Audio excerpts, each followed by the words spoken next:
Hello, folks. Today we are diving into the 18th century mystic Emanuel Swedenborg's book, Divine Providence. And I truly love this book. It has a very special place in my heart because in my kind of journey from my atheistic attitude, as a kid and into my 20s, and was recovering from a near-death experience and discovering that I was starting to believe in a compassionate, wise God. Reading Swedenborg's Divine Providence helped to answer some of those lingering questions about why is there evil? Why do these things happen? Why does God allow such destructive forces in the world? I think Swedenborg has some really interesting and poignant reasons, and it fits with his cosmology and with what I've experienced in my life as the universe. So I hope you feel the same. We'll be jumping through relatively quickly. It's a hefty book, but I recommend you try reading it.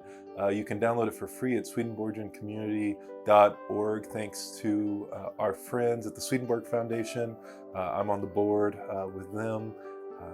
That staff, those folks do a lot of good work, especially that translation team that has updated Swedenborg's writings from the 1700s in Latin to today's vernacular in English. And so they're really digestible. Take a look. Now, let's not take any more time for asides. Let's jump right in.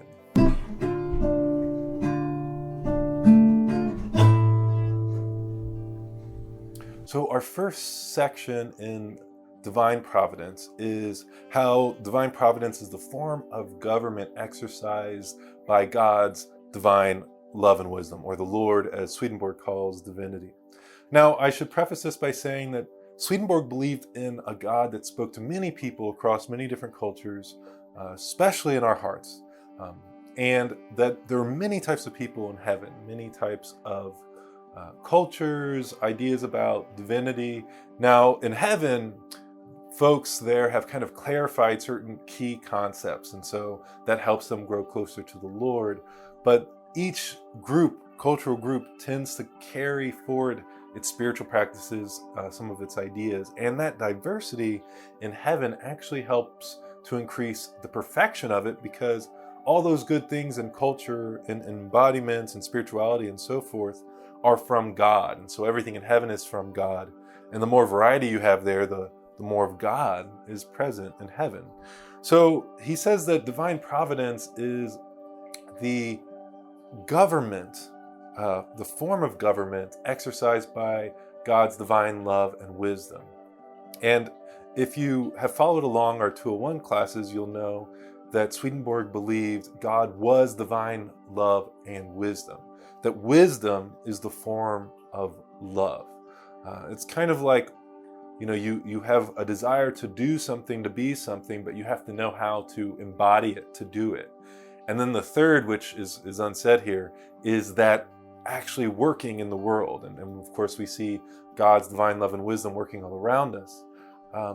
And for Swedenborg, everything in existence is an expression of that kind of triune oneness, that love, wisdom, and embodiment in action.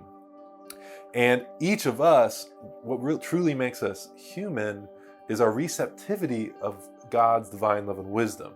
If you think about everything that's really going on for you, it's in your head. That's the heart of what you are as a human. Could lose your limbs, etc. It wouldn't really change much about you being human, except you might be upset about it, of course, and you're less able to do things, but then you might get a mechanical body, and you wouldn't necessarily say that's you either. So it's more about the spirit, more about our heart and how our wisdom, our mind can embody that. And so he's saying here that God, the source of all that for each of us, uses divine providence, or that divine providence is how things work. So when we learn things in science, when we learn about how everything comes together, that's describing small principles of divine providence. But Swedenborg has a lot more to say on that. So let's actually just jump in.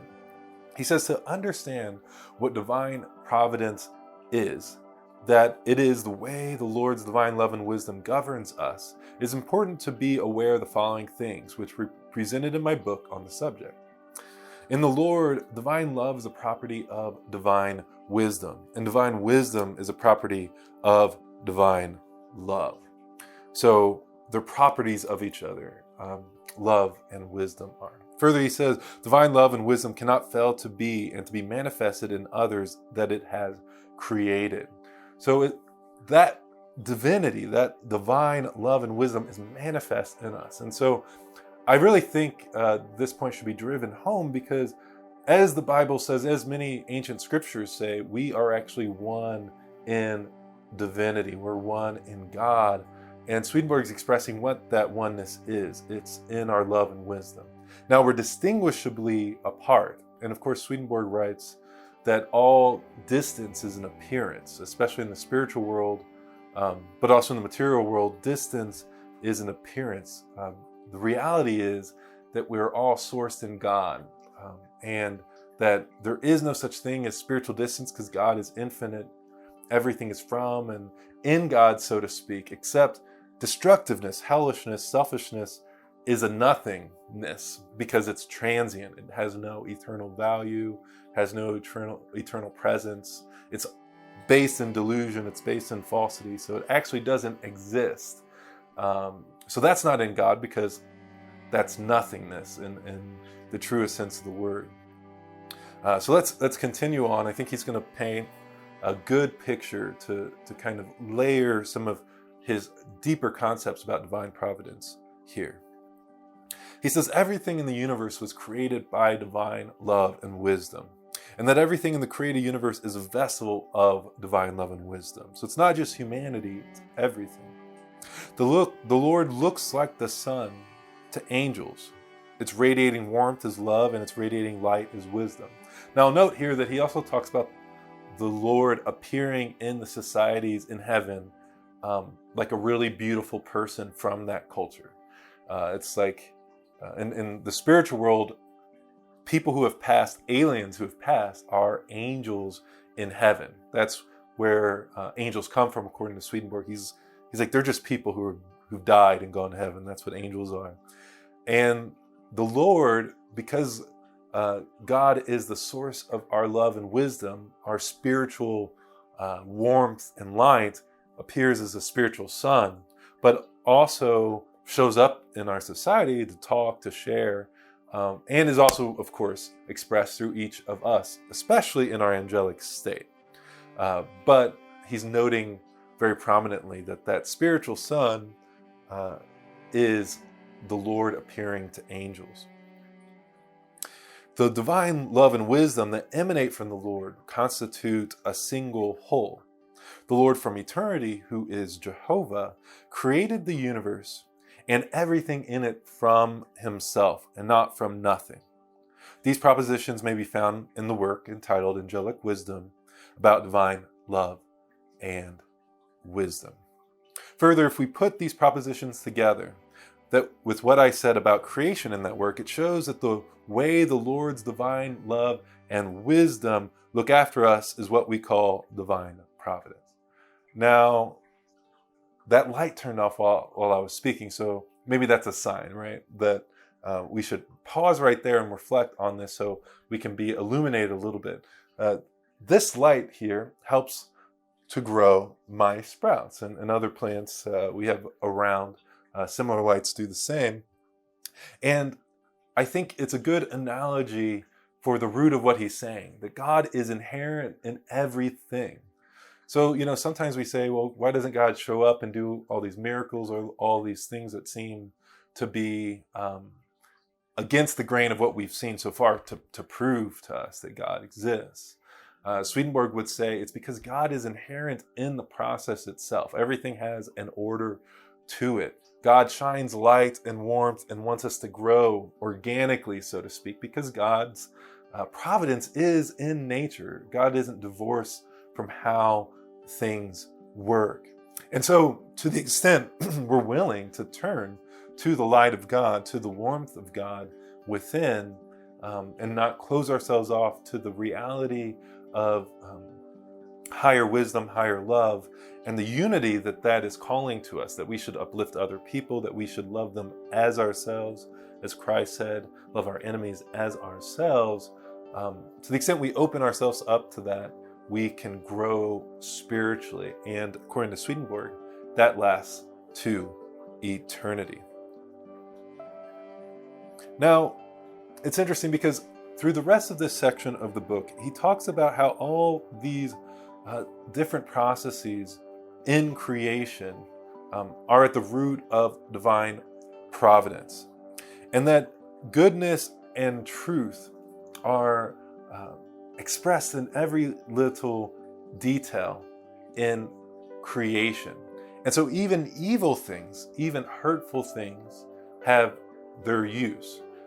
It's a little different, I think, than what we typically see in our social norms and what a lot of Christian churches will point to, because he points directly to a few different concepts about why evil is allowed.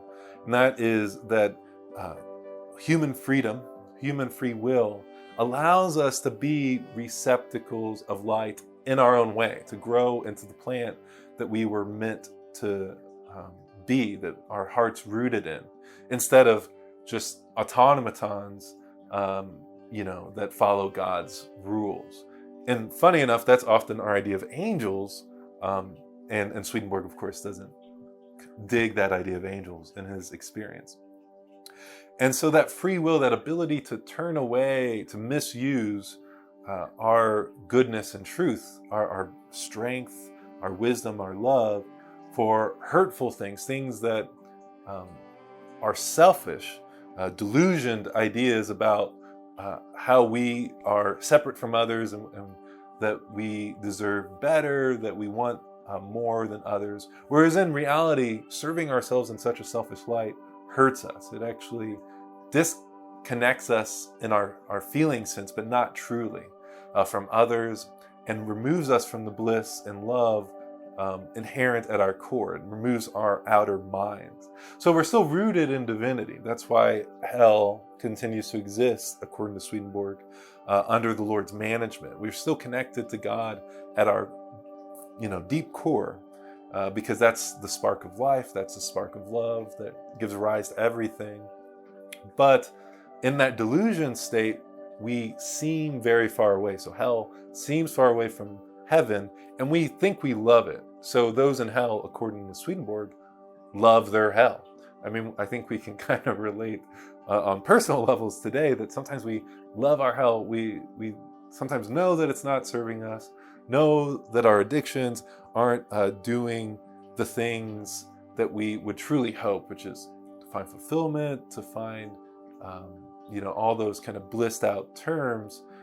Even that seeking of bliss sometimes undermines bliss, because wanting to, infinite gratification, rubs our minds raw, disconnects us. It's actually not a goal to be focused on. There should be something more love-centered, more giving, more caring, as many of our world's traditions point to. But to the extent we think we love that and we follow those loves, we are connected to hell. And yet, Swedenborg writes, the Lord does not let anything remain divided. This means that things must be focused either on what is both good and true, or on what is both evil and false. Further, he says, if something is focused on what is both good and true, then it is something. But if it is focused on what is both evil and false, it is not anything at all.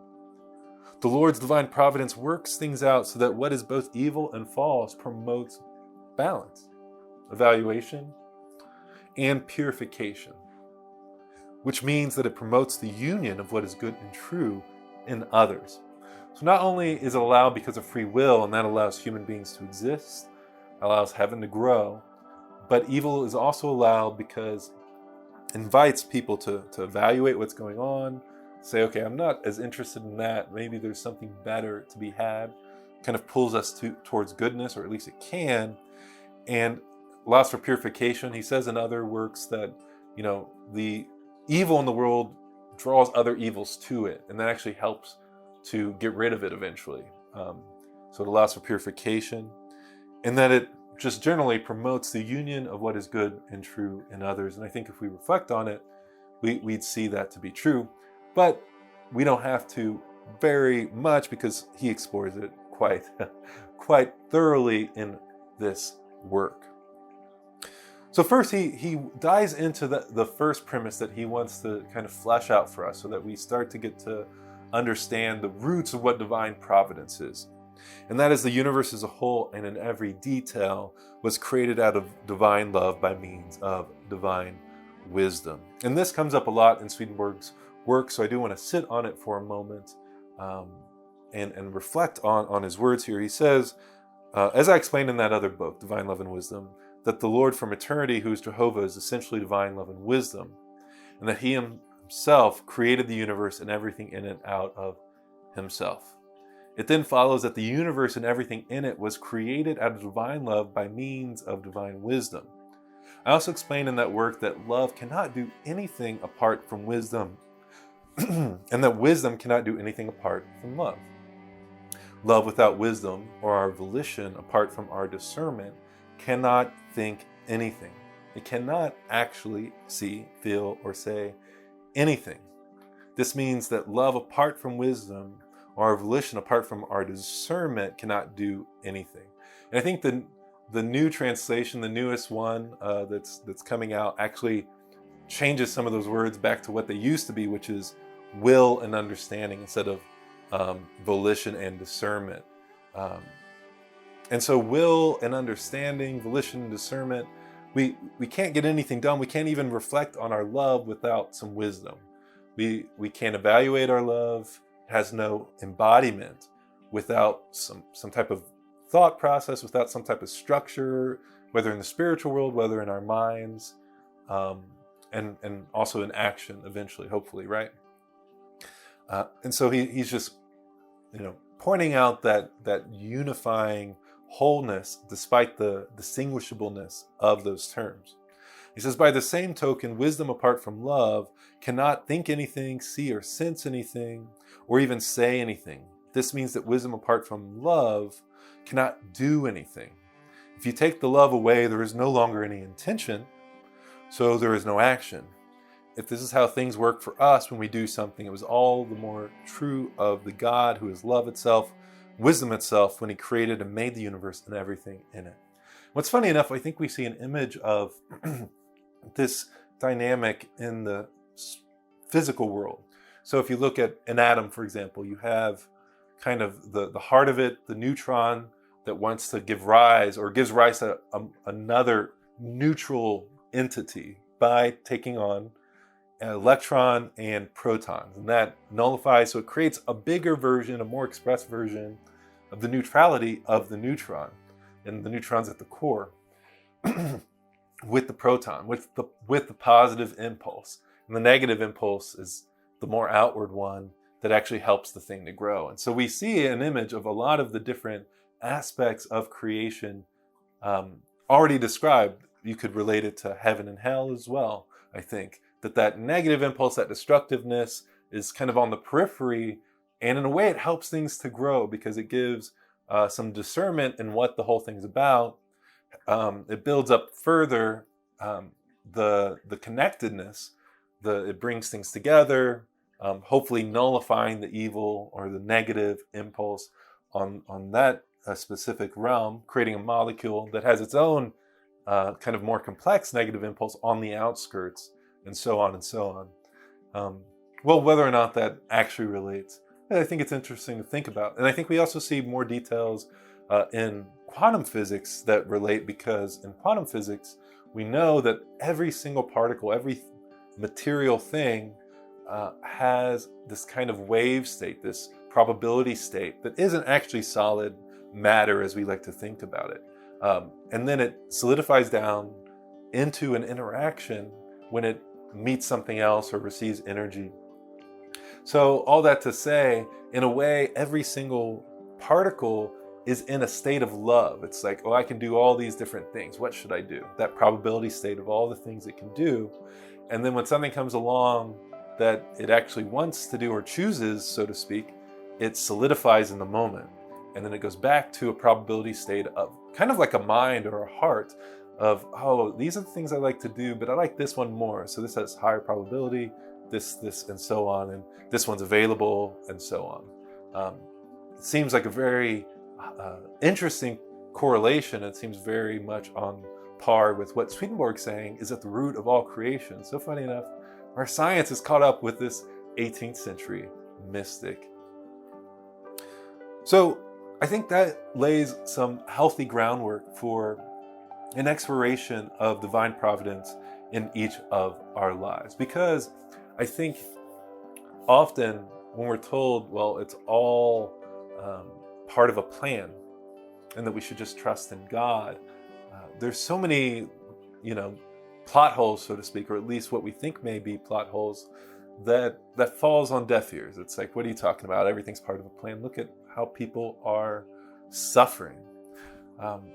And I think even Swedenborg's explanation, as good as it is on many different levels, in my opinion, doesn't speak to the heart of the matter, so to speak, pun intended, that God is at our heart, is that light that gives rise to all the energy. And more fundamental than a grow light, because God is essentially that fundamental loving energy source, that impulse to create, to connect, create greater communities, complex wholes, from smallest particle physics to human beings together, that we can start to say, okay, if God is that source, God is that energy that makes the form of the plant, makes our form even on the material level, let alone that love and compassion and wisdom found within. And so when we're suffering, when we're going through trials, even in the midst of being the person who makes others suffer, but maybe in a feeling sense more removed sometimes, we are connected to divinity. And so if you're suffering, if you're going through trial, it's God suffering.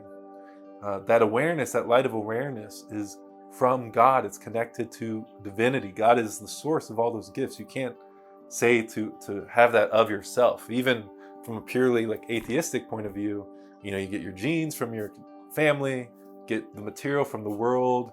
The world gets its solidity from all these principles and physics, the atmosphere, all this stuff works together. No matter how you say, it came about, all these things are kind of gifts. They're wonderfully constructed, even if you think it's entirely random and with no evidence at all. I think there's infinite universes out there, and we're in a perfect one. I think there's more, funny enough, more evidence for the miracles of God because we live in one. Everything's a miracle. We're just so used to it, we don't call it that. And everything speaks to this complex unity that expresses love, that expresses wisdom of love in action, bringing together community, uplifting goodness, using destructive impulses and destructiveness even in nature to learn and grow. And so I think just that rootedness in spirit is important because Swedenborg can have the greatest explanation in the world, but if we forget that God is the one carrying us through, that God is the root of our spirit, the one that gives rise to our life, that we are one with the I Am and that heavenliness within, then we say, well, God, I don't care about your explanation. Look what I had to go through, and you're just sitting on your throne. So I think Swedenborg explores that in his own way in a lot of different texts. So just wanted to bring that up from just a wholeness lens of reflecting on that unity that is at the root of what Swedenborg often talks about. I think we sometimes miss it for the appearance of things. And Swedenborg himself says this is an appearance. The separation is an appearance. And so that unity of oneness, I think, will carry us through the darkest times, because then we realize we're not our bodies, we're not our minds, that our negative impulses can be let go of. We can use them to grow, and we don't have to be centered in them. We can leave it to the periphery. We don't even have to embody them ourselves at all. To learn from it, to learn from suffering. We can still let go of our centeredness on our own suffering, and find a centeredness on spirit, a centeredness on unity of all, and use our spiritual practices to uplift it. And I think that's the note I'll end on, is that spiritual practice is not just the bow on the top of the present of this spirituality, the gift of all the wisdom you have. And I forget this so much myself. I think it's important to say spiritual practice is the part of the gift itself.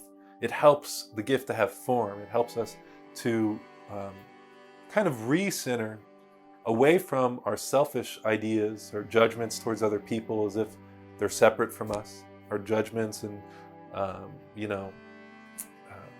hurtedness, I'll say, about our own bodies, that hurt we carry, that someone in our past has made fun of us, that they were better than us, all these things. Those meditative practices, that prayerful practice, helps us to center on that love at the core of our awareness, we're told, and let other things pass by. And we start to learn about our minds a little bit more, start to realize we can't trust them very often. Their impulses, their affections aren't the best.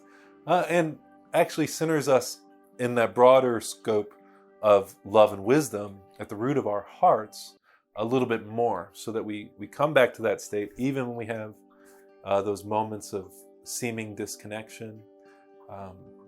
And it helps us to just let go of the trials in our lives and that fighting stance towards divine providence when we can't accept what's going on around us, and so we're always in a state of turmoil. So that is our first video on divine providence.